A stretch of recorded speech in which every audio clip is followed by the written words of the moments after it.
Ang Pilipinas ngayon.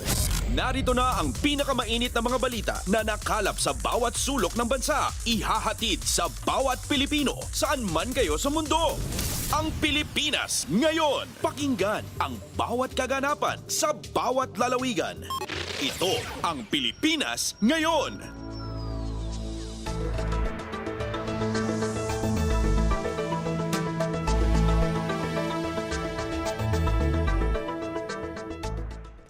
Magandang araw po sa ating mga tagapakinig. Welcome po ulit sa ating programang Ang Pilipinas Ngayon.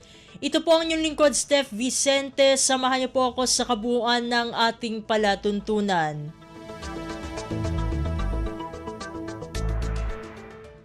Tulad ng dati, mapakikinggan po ang ulat ng ating mga kapatid na himpilan sa probinsya, ang ating mga segmentong balitang negosyo at kalakalan, balitang sports at balitang artista, maging ang ilan sa mga pangunahing balita mula dito sa ating bansa.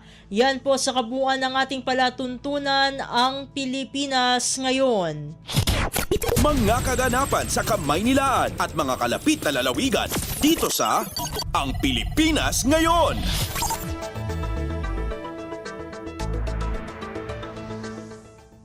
Sa mahahalagang balita, nagsilbi bilang keynote speaker si Pangulong Ferdinand R. Marcos Jr. sa ginanap na ASEAN Business and Investment Summit o ABIS 2024 sa Vientiane, Lao People's Democratic Republic o PDR nitong Miyerkules. Nagtipon-tipon sa summit na inorganisa ng ASEAN Business Advisory Council o ASEAN BAC ang world leaders, chief executive officers at senior executives mula sa iba't ibang multinational at regional corporations upang palakasin ang boses ng pribadong sektor sa pagsusulong ng mga reformang kakailanganin upang mailagay ang ASEAN sa forefront ng global economic interconnectedness. Tayo makinig nood na sa naging talumpati ni Pangulong Ferdinand R. Marcos Jr. sa nabanggit na kaganapan.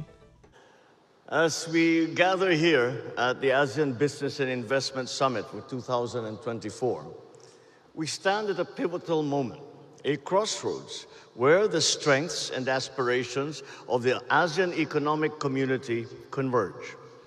This summit is a vital arena for igniting innovative collaborations between the private sector and policymakers. It is here that we forge dynamic partnerships that will elevate ASEAN's standing in the global economic landscape and also empower us to confront challenges with connectivity and with resilience. ASEAN is much more than an aggregation of nations. ASEAN is a vibrant neighborhood united by common aspirations, where we come together not just to discuss policies, but more importantly, to build bonds. In this community, when challenges arise, we do not shy away. We roll up our sleeves, invite one another in, and collectively seek solutions. The theme of this occasion, ASEAN Enhancing Connectivity and Resilience, resonates deeply with us in the Philippines. The Philippines has, for the third straight year, topped the World Risk Index, which assesses the disaster risk for 193 countries. Being located in the Pacific Ring of Fire and right in the path of typhoons, we are no strangers to adversity. And add to that, our archipelagic nature with 7,641 islands, each with its own distinct challenges and character. For us, connectivity is a necessity, and building resilience is a means of survival. From building roads that connect provinces to establishing digital infrastructure, we understand that true connectivity transcends physical links. We ensure the seamless flow of goods, of services, of people, leaving no one behind. From pre-positioning relief goods to implementing flood control projects, we understand that disasters know no political boundaries. And so we need to ensure that strategies to promote disaster resilience are harmonized and address local realities.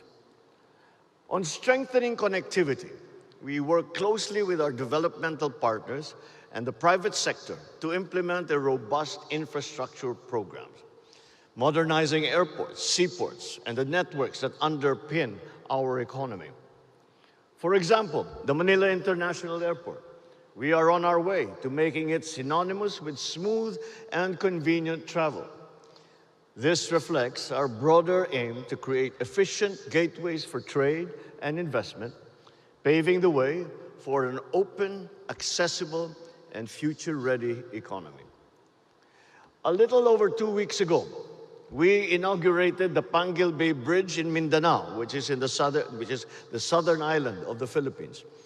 This 3.2-kilometer project is now the longest water-spanning bridge in Mindanao, reducing the travel time between two provinces from 2 hours to 7 minutes.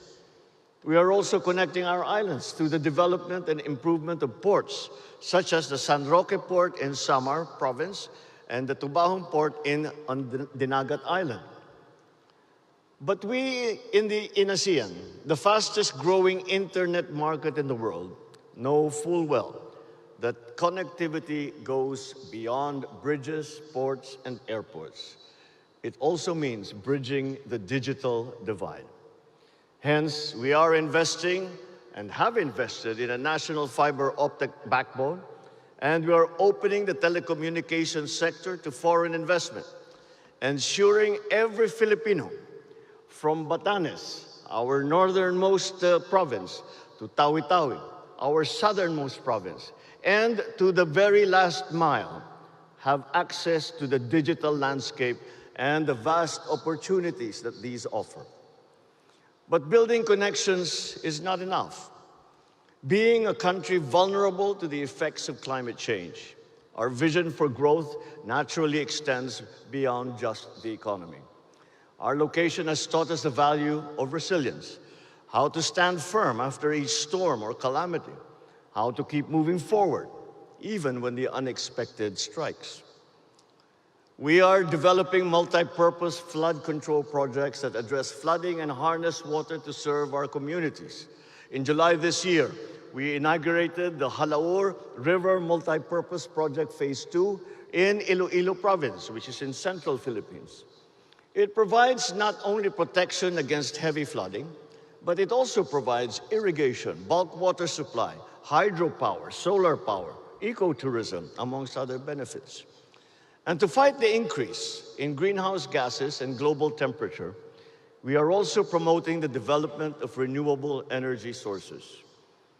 We have set the target of at least 35% renewable energy share in our energy mix by 2030, and furthermore, to 50% by 2040. So to achieve this, we have fully opened the renewable energy sector. We have done this by allowing 100% foreign ownership of renewable energy projects.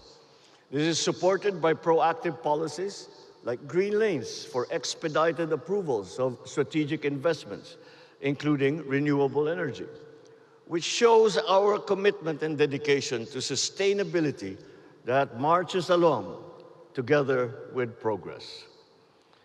From July 2022 to April of this year, 13 renewable energy projects in solar, hydropower, and biomass have been completed, and more are in the pipeline. Recently, we also inaugurated our first manufacturing plant factory for advanced lithium iron phosphate batteries. This factory sets the stage for the Philippines to become a contributor in clean energy storage here in Southeast Asia. It also complements our push to advance the electric vehicle industry as it plans to enter the EV product market in the coming years. Our manufacturing sector continues to flourish despite global challenges. Indicators such as the Sustained Purchasing Managers Index growth prove that with a strong foundation, industries can flourish even in these uncertain times. One of the largest subsectors in our manufacturing industry is the chemicals industry.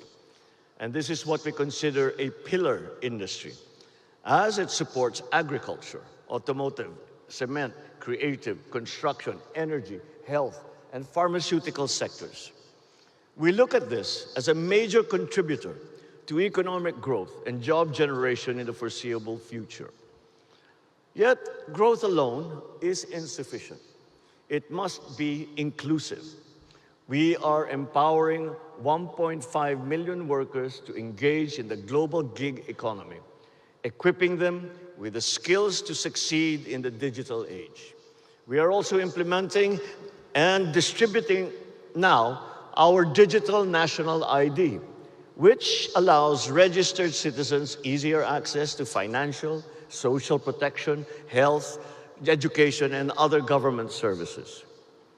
The Philippines is an ideal hub for smart, sustainable manufacturing. So let me put on my salesman's hat for just a while and invite you to explore the investment opportunities that are on offer. We are targeting industries like green metals, battery manufacturing, energy equipment, data centers, and agribusiness. To support these goals, we have enacted key reforms. The Public-Private Partnership Code facilitates transformative partnerships. And this that we have done because from the very start of all our planning, the very beginning since I came into office, we put the private sector as an equal partner in the transformation of our economy. We also have the Internet Transactions Act, which regulates internet transactions to encourage innovation and competition. And there is Executive Order number 18 of 2023, which institutes green lanes for strategic investments, enhancing the ease of doing business in the Philippines. We are presently in the process of enacting another piece of key legislation, the Corporate Recovery and Tax Incentives for Enterprises to maximize opportunities for reinvigorating the economy. A bit of a mouthful, so we call it the Create More Act. Anchored on the Create Act of 2021, it will further strengthen our fiscal and non-fiscal incentives in strategic industries. So to boost the country's competitiveness in global markets, this measure shall simplify approval processes and the permitting processes as well, streamline the value-added tax refund system, and enhance tax incentives in different industries. Developing connectivity and resilience within ASEAN is more than just optimizing value chains. It is about upholding inclusive growth that uplifts every region, every community, and every citizen. So let us be the architects of an interconnected, integrated, and progressive ASEAN. Let us build bridges that transcend borders, shaping a future where every member of the ASEAN family has a path to success. And as we advance from this summit, I look forward to witnessing the unwavering determination of our regional brothers and sisters as we shape a narrative and an environment where collaboration trumps isolation, innovation eclipses stagnation, and our collective aspirations illuminate the path toward a brighter future. These are the aspirations of the Philippines. Come and join us as we walk into the future. Thank you, and good day to you all.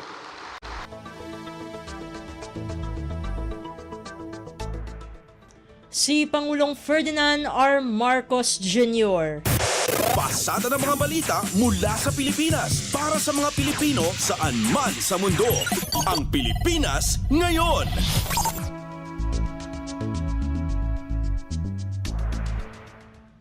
Sa iba pang mga balita, isinulong ni Pangulong Ferdinand R. Marcos Jr.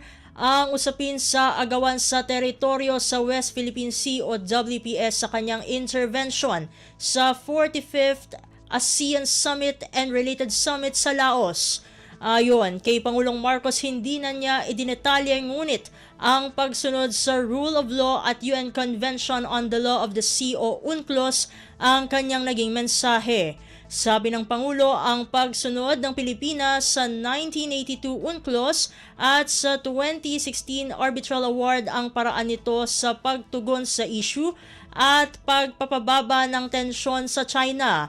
Ito'y sa kabila ng pagbabaliwala ng China sa naturang award ng Pilipinas at patuloy na panghaharas nito sa mga barko ng bansa upang angkinin ang sinasabing teritoryo nito sa WPS. I didn't specify the details, but it is just the general principle of the adherence to the rule of law and the UNCLOS. And just as a general thing, we will have a chance to get into more detail maybe in the next couple of days.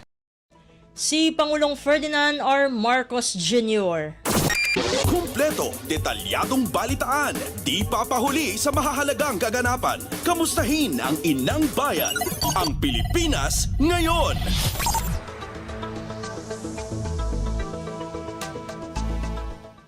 Samantala, inatasan ni Pangulong Ferdinand R. Marcos Jr. ang lahat ng ahensya ng pamahalaan na gawin ang lahat upang maiuwi ng ligtas ang lahat ng mga Pilipinong nais nang makabalik sa Pilipinas mula sa mga bansang nasa gitnang silangan.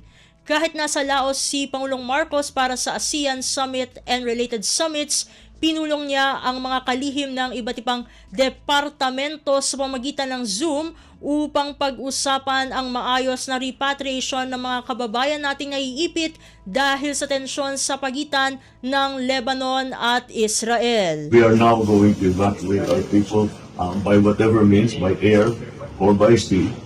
And just make all the preparations so that malapit na lahat ng asset natin.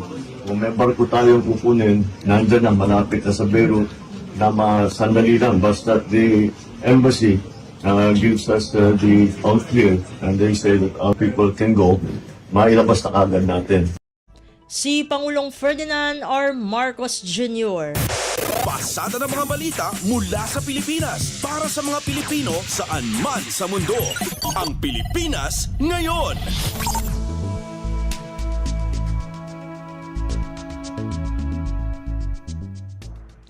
Sa kaugnay na balita, OFW Part List Solon pinayuhan ang mga OFW na makipag-ugnayan sa pamahalaan para sa mabilis na repatriation process. Ang kabuang ulat ihahatid sa atin ni Kathleen Forbes.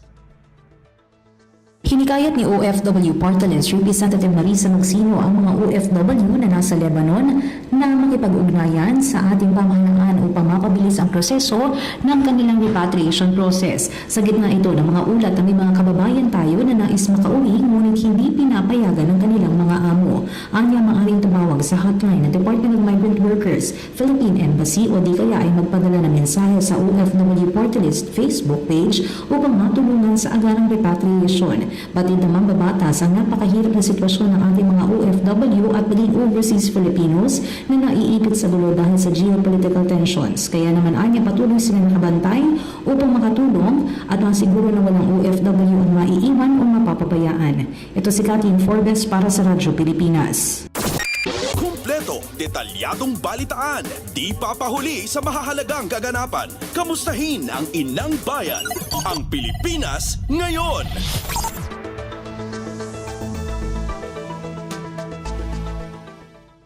Samantala, mga Pilipinong pauwi galing Lebanon inaasahan ngayong weekend. Ang detalye ng balita ihahatid naman sa atin ni Alvin Baltazar. May paparating na flight sa Pilipinas galing Lebanon ngayong weekend. Itong sinabi sa Bagong Pilipinas ni DFA Undersecretary Eduardo De Vega sa gitna ng patuloy na pagsisikap ng pamahalaan na mahikayat ang mga kababayan natin sa Lebanon na sumama na sa repatriation efforts ng gobyerno. Sinabi ni De Vega na sa buwang ito ay nasa may 182 reservations mayroon para makapagatid ng ating mga kababayan pabalik ng Pilipinas habang may 400 ang nasa waiting. Ayon sa DFA official, sa 1,000 nagpahayag ng indikasyong makauwi ay nasa 500 na ang nakabalik sa bansa. Patuloy naman ang apela ni De Vega sa mga kababayan natin na samantalahin ang repatriation efforts, lalo't si Pangulong Ferdinand R. Marcos Naria ang nanawagan na kunin na ang programa sa pagbabalik bansa ng mga Pinoy sa Lebanon. Pakinggan natin si DFA Undersecretary Eduardo De Vega. Pati ang Presidente nanawagan na sa mga kababayan natin na habang may repatriation program tayo at bukas pa yung airport, although isang airline na lang ang lumalabas at pumapasok, yung Middle East Airline ng Lebanon, pero kumukuha tayo ng mga tickets doon. Mula sa Palasyo ng Malacanang, Alvin Baltazar, Radyo Pilipinas. Kumpleto, detalyadong balitaan, di papahuli sa mahahalagang kaganapan. Kamustahin ang inang bayan, ang Pilipinas ngayon.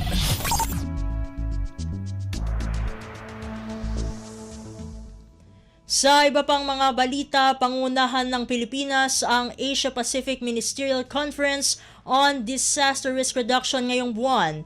Inanunsyo ito ni Pangulong Ferdinand R. Marcos Jr. sa plenary session ng 44th ASEAN Summit. Ayon sa Pangulo, sa okasyong ito magtitipon-tipon ang mga stakeholders sa rehiyon para palakasin ang kooperasyon at mapaunlad ang mga kasanayan upang malabanan ng climate change at iba pang natural disasters. Sinabi rin ni Pangulong Marcos na dapat ituon ng ASEAN sa usapin ng climate change at biodiversity. Aniya, malaki ang ambag ng Board of the Fund bilang pagtugon sa loss and damage na host din ang Pilipinas.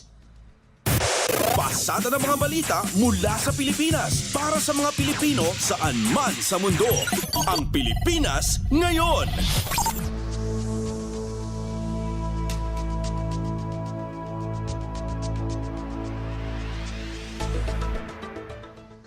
Samantala, tumataas na presyo ng luya, tinutugunan na ng Department of Agriculture. Ang kabuang ulat ihahatid naman sa atin ni Mary Ann Bastasa. Kumikilos na ang Department of Agriculture para matugunan ang tumataas na presyo ngayon ng luya sa merkado. Batay sa price monitoring ng DA, umaabot na sa hanggang 300 piso ang kada kilo ng luya sa ilang palengke sa Metro Manila na malayo sa 80 hanggang 100 pesos na dating bentahan ito. Paliwanag ni DA spokesperson Asik Arnold de Mesa, posibleng rason dito ay dahil kasama rin ang mga pananim ng luya sa mga naapektuhan din ng mga nagdaang bagyo. Bukod dito, lumaki rin niya ang demand ngayon ng industrial users ng luya, partikular ang mga gumagawa ng herbal tea. Inaasahan naman ng DA na bababa rin ang presyo ng luya sa merkado, lalo't may mga papasok na imported na luya mula sa Vietnam at Indonesia. Katunayan, ngayong Oktubre lamang ay nasa 350 metriko tonelada ng karagdagang imported na luya ang papasok sa bansa. Samantala, patututukan naman ng DA ang mga palengke para masigurong hindi nananamantala sa presyuhan ng luya ang mga nagtitinda. Ito si Mary Ann Bastasa para sa Radyo Pilipinas. Kumpleto, detalyadong balitaan, di papahuli sa mahahalagang kaganapan. Kamustahin ang inang bayan, ang Pilipinas ngayon.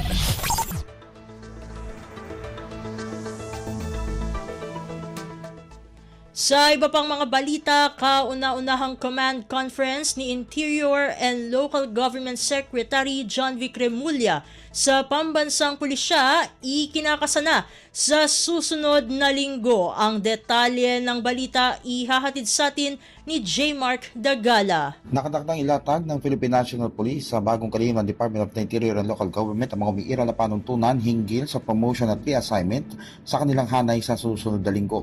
Ito'y kasunod rin ng pahayag ng bagong kalihim ng DILG na si Secretary John Vic Remulla na plano nito magpatupad ng reforma sa struktura upang alisin ang anito'y sistema ng palakasan sa hanay ng pambansang pulisya. Ayon kay PNP Public Information Office Chief Police Brigadier General Jean Fajardo, handa silang talakayin ang naturang usapin sa bagong DILG Secretary. Ani Fajardo, kumpiyansa sila mailalatag nila ang usapin sa bagong kalihim lalo't may mga umiiral na proseso na sinusunod ng PNP hinggil sa paggalaw sa mga opisyal nito.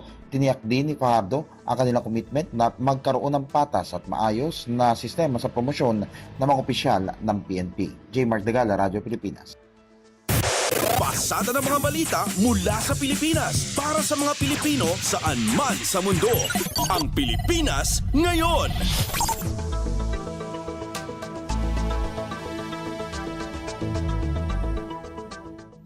Samantala, paglagda sa Self-Reliant Defense Posture Revitalization Act, magpapalakas sa internal capabilities ng Armed Forces of the Philippines o AFP. Ang kabuang ulat ihahatid naman sa atin ni Dayan Lear. Inihayag ng Armed Forces of the Philippines o AFP na isang magandang hakbang tungo sa pagpapalakas ng depensa ng Pilipinas ang paglagda sa Self-Reliant Defense Posture Revitalization o SRDP Act. Sa isang pulong balitaan, sinabi ni AFP spokesperson Colonel Francel Padilla na ang SRDP ay napakagandang hakbang tungo sa tamang direksyon na matagal na anyang hinihintay na maisakatuparan. Paliwanag ni Colonel Padilla na sa pamamagitan ng batas na ito, mas mapaiigting ang kakayahan ng Pilipinas na gumawa ng sarili nitong kagamitang pangdepensa. Sa ilalim ng batas, inaatasan nito ang Department of National Defense na bumuo ng programa para bigyang prioridad ang mga lokal na materyales sa paggawa ng mga defense equipment. Layo ng naturang batas na palakasin ang defense industry ng bansa, magbigay ng tax exemption sa mga lokal na kumpanya para sa mga inaangkat na materyales na hindi nakukuha sa Pilipinas. Matatandaan namang nilagdaan kahapon ni Pangulong Ferdinand R. Marcos Jr. ang SRDP Act. This actually solidifies our zeal towards having this capability internally. No? So ito, ma-enhance natin yung indigenous materials that we have, creativity of the Filipino, and of course, how we will be making our armaments and other equipment that we have that is actually based on the needs on the Philippine sector. Ito si Dayan Layar para sa Radyo Pilipinas. Kumpleto, detalyadong balitaan, di papahuli sa mahahalagang kaganapan. Kamustahin ang inang bayan, ang Pilipinas ngayon.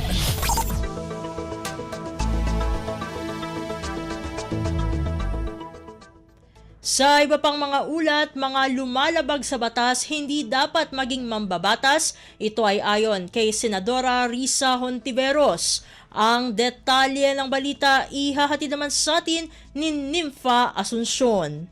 Nalawagan si Senadora Risa Hontiveros sa taong bayan na huwag hayaang mahalal bilang mambabatas ang mga lumalabag sa batas.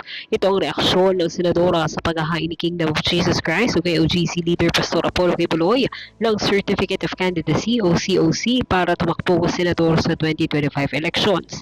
Pinahayag ni Hontiveros na karapatan nga ng bawat isang Pilipino na tumakbo para maglingkod sa bayan.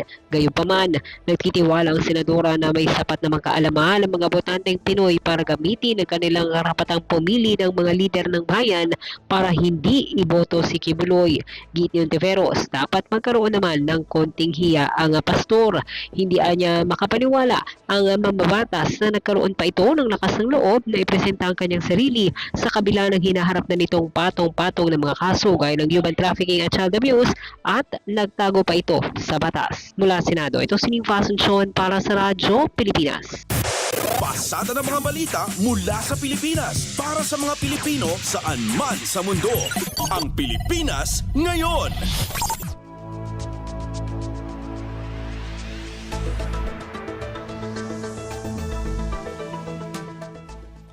At iyan ang mga mainit na kaganapan para sa araw na ito. Samantala, ating antabayanan ng mga ulat mula sa ating mga kapatid na himpilan sa probinsya para sa regional news.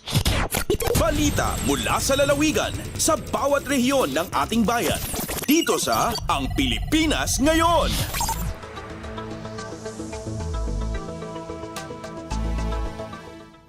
Narito na ang bugso ng ating mga regional news. Dumako muna tayo sa rehiyon ng Luzon.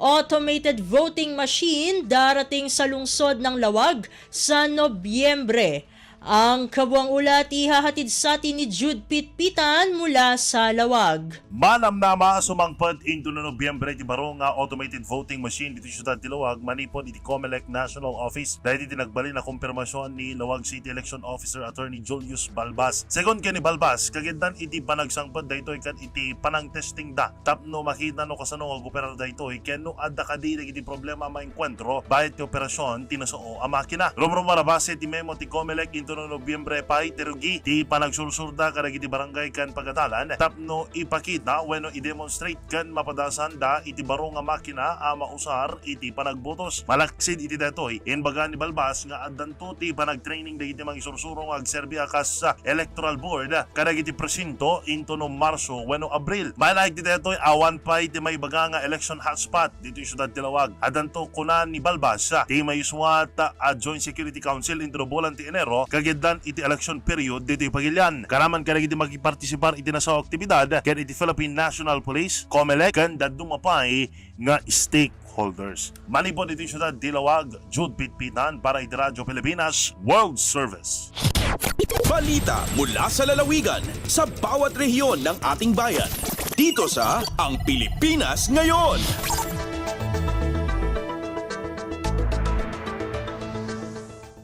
Inyong napakinggan ang ulat ni Jude Pitpitan mula sa Lawag. Puntahan naman natin ang AGOO, inflation rate ng La Union ngayong Setyembre, lalo pang bumagal. Ang detalye ng balita ihahatid naman sa atin ni Glenda Sarak. At dapay abimuntog ti headline inflation ti La Union idi Setyembre taon 2024. May basa iti report ti Philippine Statistics Authority o PSA na record ti 1.3% a headline inflation ti La Union idi napalabas a bulan. Nabumbuntog ni kumpara iti 2.2% idi Agosto ti agdama atawan. Dayto yan ti kababa na headline inflation ti La Union manipod Enero taon 2022. Sigon iti PSA nagresulta ito iti provincial average inflation manipod Enero aginggat Setyembre 2024 a 3.3%. May basa iti waragawag ti PSA tinabumbuntog nga inflation ti probinsya idi Setyembre 2024 kat resulta tinabumbuntog nga annual increment karag iti heavily weighted food and non-alcoholic beverages at 2.3% manipod iti 3.6% idi Agosto 2024. Manipod Agoo La Union, Glenda Bakungan Sarak para iti Radyo Pilipinas World Service. Balita mula sa lalawigan sa bawat rehiyon ng ating bayan. Dito sa Ang Pilipinas Ngayon.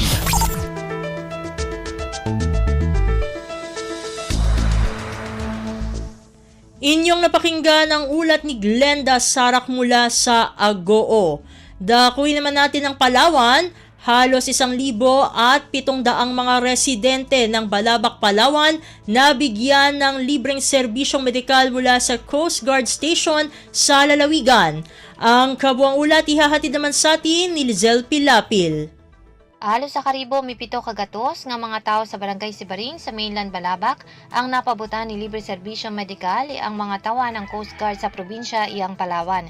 Partikular ang Coast Guard Palawan sa natamong medical ug dental mission ang grupo. Parte para dya iyang ika-123 ka dagon selebrasyon iyang pagkapundar ang Philippine Coast Guard nga may temang PCG at 23 mapandig simpan ig masasarigan pakon sa mausay ig mariway nga bagong Pilipinas. Katabit sa igpaabot nga serbisyo ang grupo ay ang medical consultation, dental procedure, pagturi, random blood sugar testing, blood typing, ig minor surgeries nga sa siyam nga katao. Natabo ang dental mission sa pagnguna iyang Coast Guard Medical Station Palawan, Coast Guard Dental Station Palawan, ig Coast Guard Nursing Subunit Palawan. Ig sa pakikipagtarabiyangan denda ang lokal nga pamunuan ang Barangay Sibaring Balabac, ig MTRRMO Balabac. Alindigi sa Radyo Pilipinas Palawan, Dya si Lizelle Pilapil para sa Radyo Pilipinas World Service. Balita mula sa lalawigan sa bawat rehiyon ng ating bayan. Dito sa Ang Pilipinas Ngayon.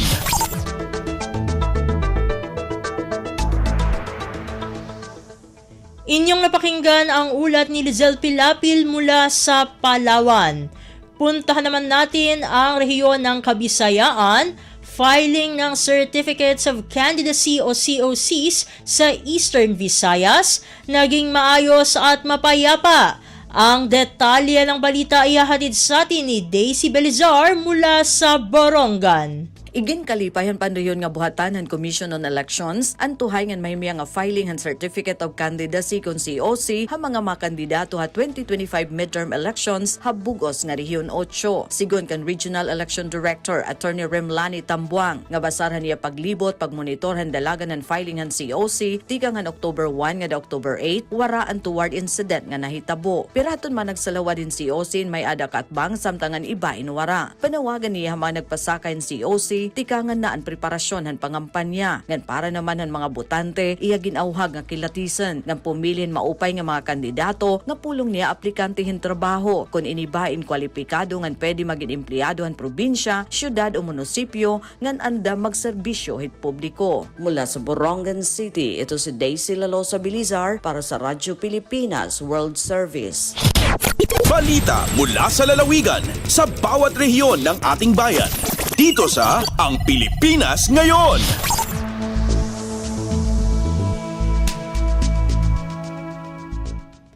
Inyong napakinggan ang ulat ni Daisy Belizar mula sa Borongan. Dumako naman tayo sa Sogod, 2024 National PhilGap Summit ng Bureau of Plant Industry o BPI, formal nang binuksan sa Eastern Visayas. Ang kabuang ulat ihahatid naman sa atin ni Ria Mikate. Formal nang agablihan ng 2024 National Philippine Good Agricultural Practice kon PhilGap Summit sa Bureau of Plant Industry kon BPI kagapong adlaw Oktubre 9. Aktual nga gipagang kini sa Convention Center sa Dakbayan sa Baybay din gibanabana mokabat sa kapin 300 ka mga representante ug opisyales gikan sa daganang buhatan sa BPI Department of Agriculture Agricultural Training Institute sa nasod ang nisalmot. Apil usab ang mga representante sa Australian Center for International Agricultural Research kon ASHR, State Colleges and Universities kon SUCs, mga magumag, mga institutional buyer sama sa Jollibee, 7-Eleven and Docs ug uban pa. Ubos sa temang pagkain sapat at ligtas, responsibilidad ng lahat para sa bagong Pilipinas, gikatakdang pagaisgutan ng mga update, mga inisyatibo gumaabot ng mga direksyon sa pagpatuman sa PhilGap sa nasod sa maong kalihukan nga mulungtad hangtod Oktubre 11. Gikan sa Radyo Pilipinas, sugod kini si Ria Mikati alang sa Radyo Pilipinas World Service. Balita mula sa lalawigan sa bawat rehiyon ng ating bayan. Dito sa Ang Pilipinas Ngayon.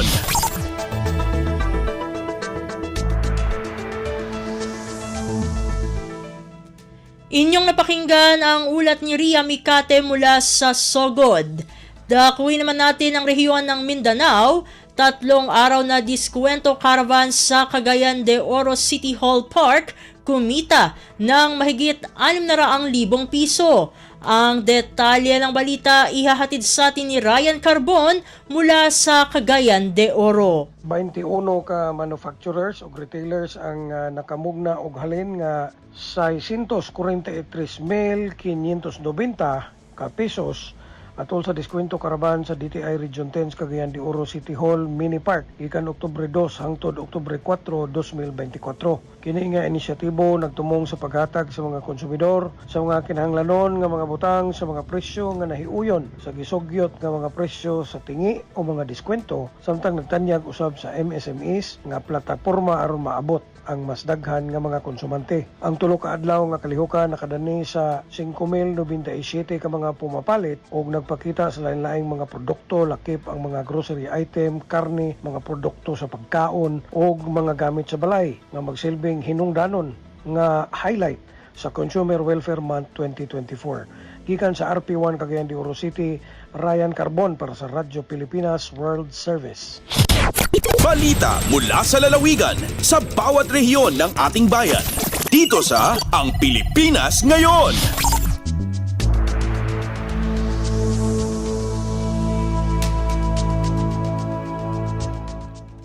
Inyong napakinggan ang ulat ni Ryan Carbon mula sa Cagayan de Oro. Puntahan naman natin ang Zamboanga. Livestock at Poultry Fair matagumpay na isinagawa sa Zamboanga City bilang bahagi ng mga aktibidad ng Hermosa Festival ngayong Oktubre. Narito si Shirley Espino para sa balita. conducí na Ciudad Zamboanga el Livestock y Poultry Fair como parte de la actividad del Hermosa Festival este mes de octubre. El 2 de actividad de organiza el gobierno local y el sector del livestock y poultry, donde también showcases del mga produkto y innovación del GES mga local exhibitor.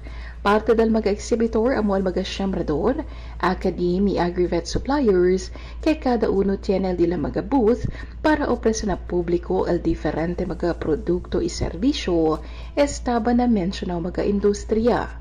Objeto de la actividad del gobierno local para promotar el sustainable farming practices y darle también bastante información al público acerca del modern livestock techniques y también para soportar con el mga negosyo lokal. Desde aquí na RP Zamboanga, es si Shirley Espino para na Radyo Pilipinas World Service. Balita mula sa lalawigan sa bawat rehiyon ng ating bayan. Dito sa Ang Pilipinas Ngayon.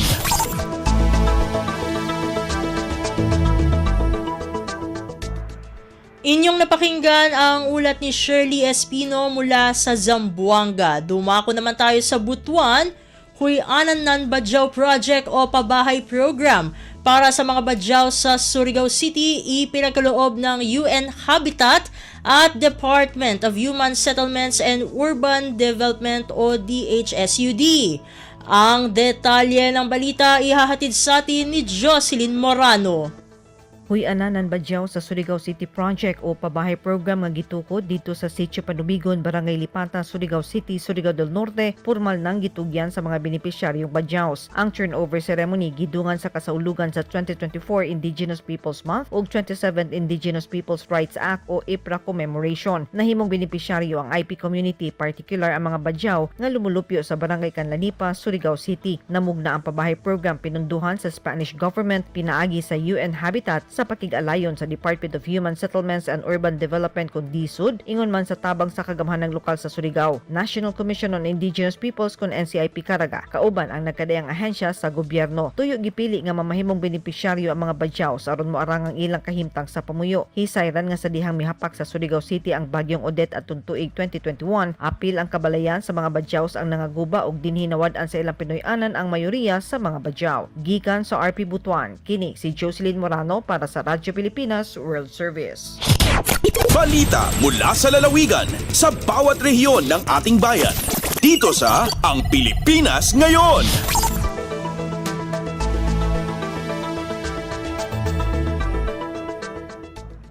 Inyong napakinggan ang ulat ni Jocelyn Morano mula sa Butuan. Puntahan naman natin ang Iligan. SSS Iligan Service Office muling binuksan sa publiko. Ang kabuuang ulat ihahatid naman sa atin ni Sharif Timhar Habib Majid. Opisyal na nga giabri balik sa publiko ang Social Security System o SSS Iligan Service Office nitong Martes, October 8 sa 2nd floor lingkod Pinoy Center, Robinson, Iligan. Sa pakiginabi kay SSS Iligan Branch Head Jose Ruel Herbieto, mingon siya nga nakahuna-huna sila nga magtukod og opisina sa kasatpang bahin sa Iligan City tungod kay layo ang SSS Iligan Branch Office nga nahimutang sa Isabel Ramiro Street, Barangay Hinaplanon. Ipamit usab ni Herbieto nga gidesisyonan nila nga isira ang maong service office sa panahon sa COVID-19 pandemya tungod kay critical kini nga mga panahon. Nanginot usab si Herbieto nga modaghan pa ang mga transaksyon human sa pag-abri og balik ug mapaduol ang mga serbisyo sa SSS sa mga katawhan. Matud sa 28 anyos nga si Jacqueline Mercado, residente sa Tomas Kabili, mas accessible ug mas duol sa katawhan ang maong service office. Dugang pa niya dili na sila maglisod sa ilahang mga transaksyon ug malikayan na pud ang double ride paingon sa SSS Iligan Branch. Gikan sa Radyo Pilipinas Iligan, kini Sharif Timhar alang sa Radyo Pilipinas World Service. Balita mula sa lalawigan sa bawat rehiyon ng ating bayan. Dito sa Ang Pilipinas Ngayon.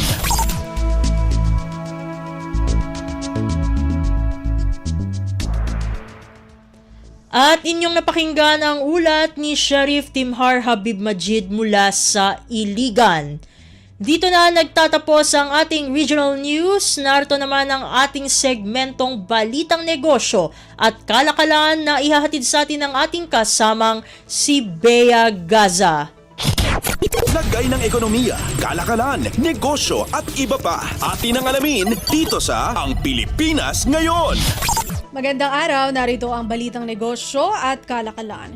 Magbibigay ang Department of Labor and Employment o DOLE ng mahigit 13,000 trabaho sa mga dating empleyado ng Philippine Offshore Gaming Operators o POGO.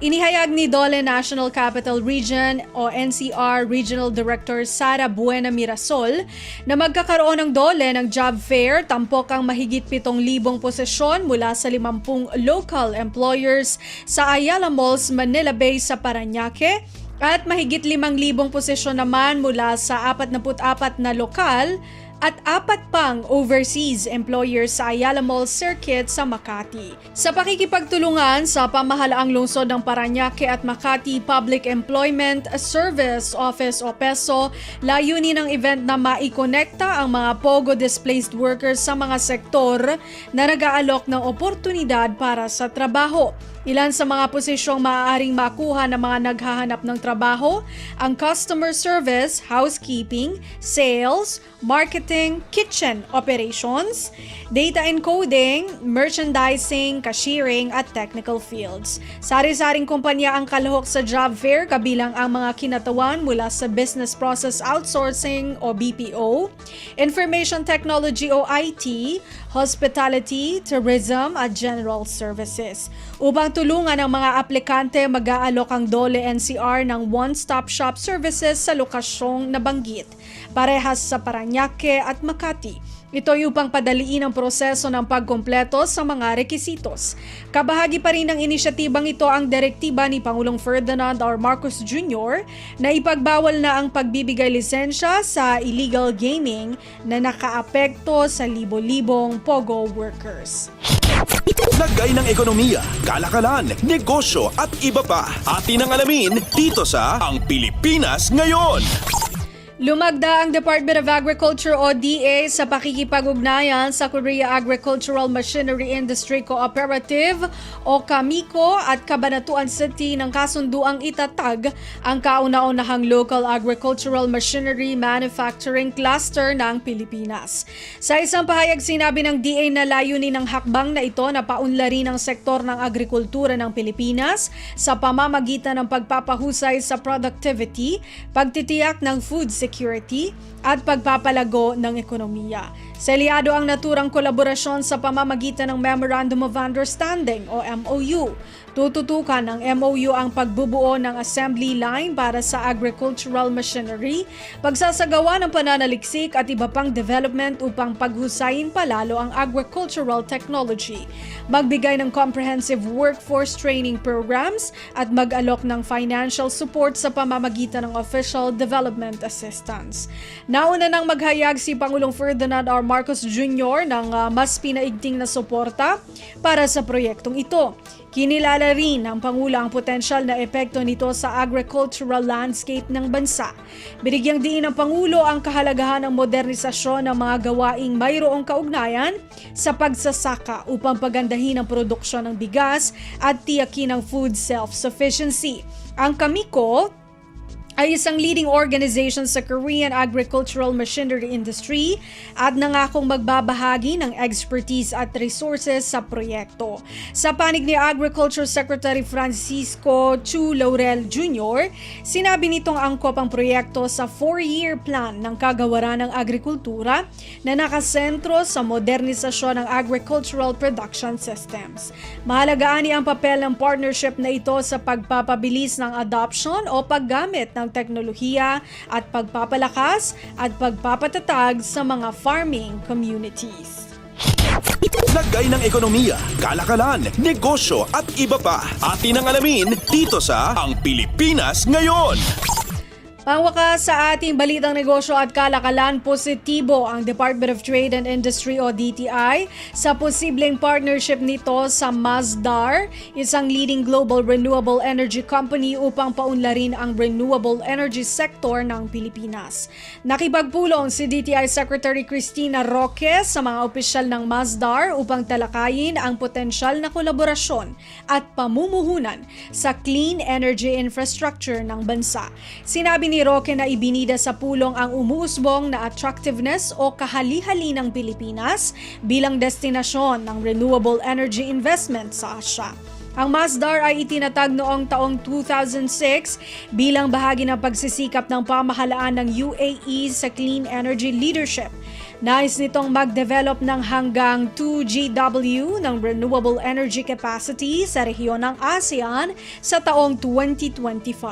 Hindi pinalampas ni Roque sa pulong na ihayag ang target ng Pilipinas na maging key player sa renewable energy market. Kasalukuyan ng aktibong nagsasaliksik ang Masdar ng oportunidad para sa ugnayan sa Pilipinas upang mamuhunan ito sa renewable energy projects. Paliwanag ni Roque, maganda ang Pilipinas para sa layuning pagpapalawig ng Masdar dahil sa National Renewable Energy Program o NREP na layuning dagdagan ang renewable energy share ng bansa sa 35% sa taong 2030 at 50% sa taong 2040.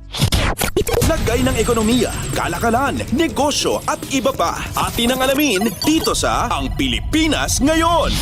At yan ang ating balitang negosyo at kalakalan. Ito si Bea Gaza para sa Radyo Pilipinas World Service.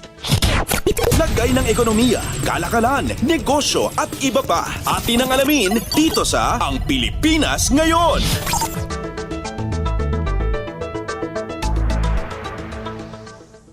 Maraming salamat, Bea, para sa ating segmentong Balitang Negosyo at Kalakalan.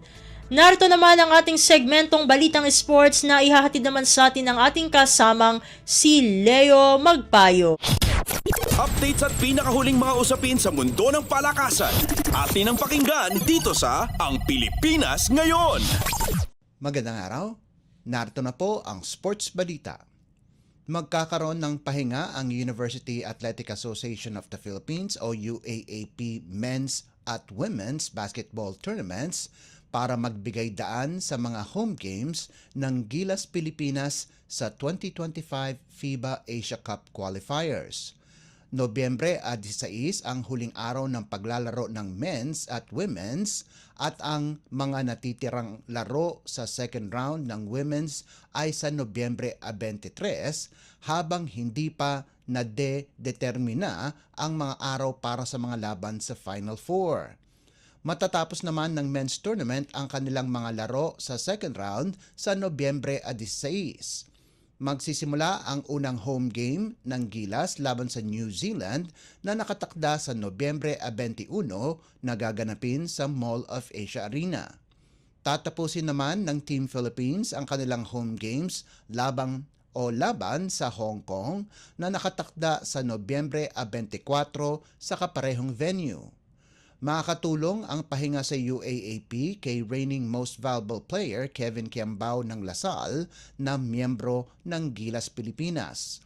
Nakapagrehistro ng 12.5 points, 4.5 rebounds at 1.5 assists si Kiambao sa unang dalawang laro sa qualifiers ng Gilas. Nakapagtala ang 6'6" forward ng 10 puntos, 6 na rebounds at 1 assist laban sa Taiwan at 15 puntos, 3 rebounds at 2 assist laban sa Hong Kong noong Pebrero.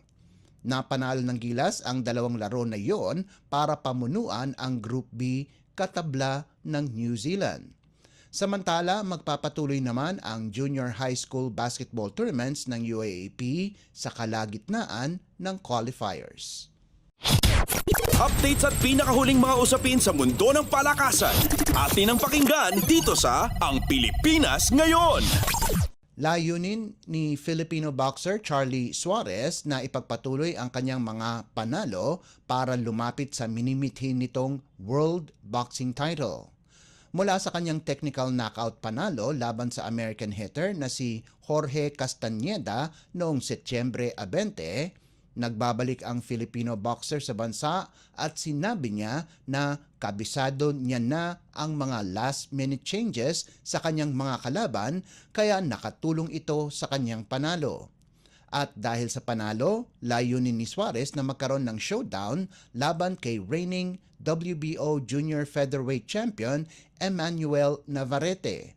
Ayon kay Delphine Bohols, ang trainer ni Suarez, na kapag nagkaroon ng injury kahit sino man kay Navarrete o ang kanyang kalaban na kapwa Meksikano na si Oscar Valdez sa Disyembre 7 na gaganapin sa Arizona, ay nakahanda si Suarez na palitan ito. Naintindihan ng 36 anyos na katutubong Sawata, Davao del Norte na ang potensyal na paglaban niya kay Navarrete ay isang importanteng laban dahil nagkakaroon na rin siya ng edad. Sa kasalukuyan, may 18 panalo si Suarez, wala pa rin itong talo at 11 knockouts. Updates at pinakahuling mga usapin sa mundo ng palakasan. Atin ang pakinggan dito sa Ang Pilipinas Ngayon.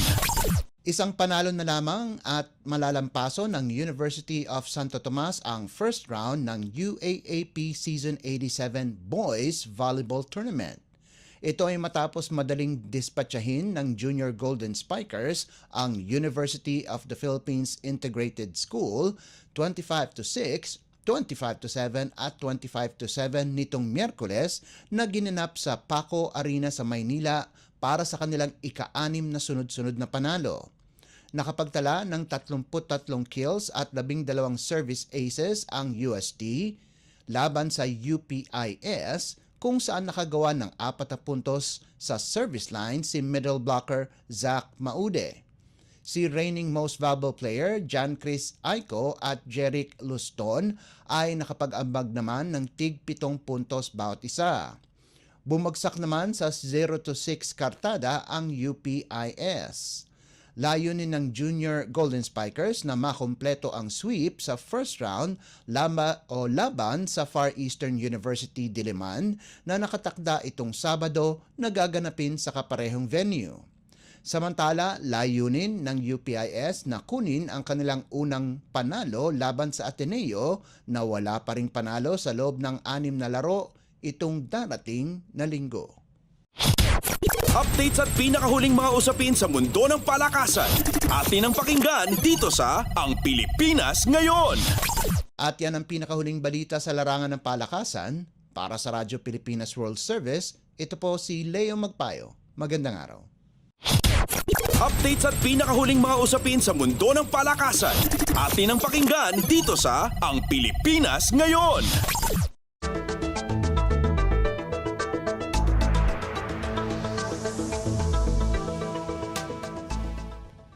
Maraming salamat Leo para sa ating segmentong Balitang Sports. Samantala, narito na ang mga latest chika sa ating segmentong Balitang Artista kasama ang nag-iisang si Mama JT. Ang latest, ang hottest sa showbiz and entertainment. Heto na sa Ang Pilipinas Ngayon. Magandang araw sa ating mga chismoso at chismosang nag-aabang ng mga trending na balita sa mundo ng showbiz. Ito na ang ratsyada ng mga chika. Trending sa social media ang latest Instagram story ng aktres na si Julia Montes. Ito ay partikular sa isang blind item niya na tungkol sa isang tao na dati raw niyang tinulungan pero ngayon ay sinisiraan na siya. Caption niya sa post, quote and unquote, tinutulungan mo noon, sinisiraan ka na ngayon. Saklap, di ba? At syempre may halo ring patama sa taong tinutukoy niya ang naturang Instagram story. Alam na raw ng pinatatamaan ni Julia kung sino siya. At sa ngayon ay wala pang eksaktong detalye kung sino ang kanyang pinatatamaan sa naturang post. Samantala, magugunita noong nakarambuan lamang ng maging usap-usapan si Julia at ang rumored boyfriend nito na si Coco Martin. Ito ay matapos mag-viral ang litrato ng aktres kasama ang isang batang babae na tila nasa edad 5 na dumating sa airport ng Puerto Princesa sa Palawan. Bukod kasi sa batang babae, kasama rin sa picture si Sam Milby bilang sisimulan na nila ang shooting para sa pagbibidahang serye na Saving Grace. At naging agaw pansin ang batang babae at si Julia sa litrato kaya muling nabuhay ang usapan tungkol sa pagkakaroon ng anak ni Coco at Julia. Ngunit nilinaw na ang batang babae na sentro ng chismis ay kasama rin sa mga bibida sa seryeng iyon. Ang latest, ang hottest sa showbiz and entertainment. Heto na sa Ang Pilipinas Ngayon. Sa iba pa natin chika for today, todo ang dasal ng kapuso actor na si E.A. de Guzman dahil sumailalim sa operasyon ang kanyang soon-to-be bride na si Shaira Diaz. Nagpost kasi si E.A. sa kanyang social media account na isang litrato ni Shaira na may kalakip na panalangin para sa ligtas at matagumpay na surgery ng kanyang fiancé. Ibinalita rin ng Kapuso TV host na tagumpay ang kanyang operasyon. Dahil sa prayer post ni E.A. sa nasabing social media site para sa kanyang asawang si Shaira, ay nagpasalamat ang huli sa kanyang mapapangasawa sa pag-aalaga nito at pagmamahal sa kanya. Walang binanggit ang dalawa kung ano ang karamdaman ni Shaira at kung anong uri ng operasyon ang pinagdaanan nito. Ang latest, ang hottest sa showbiz and entertainment. Heto na sa Ang Pilipinas Ngayon. At sa huli natin chika for today, may sequel na ang hit drama romance film na 100 Tula para kay Stella na pinagbibidahan ni Bella Padilla at JC Santos. Nitong October 8 nang inihayag ng isang online entertainment page na Cinema Bravo ang magiging pamagat ng sequel. Ito ay ang 100 awit para kay Stella na pagbibidahan pa rin ni Bella at JC. Ito ay sa panulat at direksyon ni Jason Paul Laksamana. Iikot ang sequel sa buhay ni Fidel na ginagampanan ni JC Santos at Stella na ginagampanan ni Bella Padilla. Ilang dekada matapos ang kanilang unang pagtatagpo. Dahil umikot kasi ang kwento ng 100 Tula sa nooy college student na si Fidel na nagsulat ng 100 Tula na alay kay Stella na isang aspiring rock star. Kapwa naghayag ng pagkasabik ang dalawang aktor sa panibagong kabanata ng kwento ni Fidel at Stella. At matatandaan na noong 2017 inilabas ang 100 Tula para kay Stella na tumabo sa takilya at kumita ng 80 milyong piso sa buong pagpapalabas nito sa mga sinehan. Hindi pa inilalabas sa ngayon ang petsa ng showing ng nasabing sequel film. Ang latest, ang hottest sa showbiz and entertainment. Heto na sa Ang Pilipinas Ngayon. At wala na tayong sapat na oras para sa ating balitang artista. Maraming salamat mga kachismis sa pakikinig sa aking mga chika for today. Ako po si Mama JT para sa Radyo Pilipinas World Service. Ang latest, ang hottest sa showbiz and entertainment. Heto na sa Ang Pilipinas Ngayon.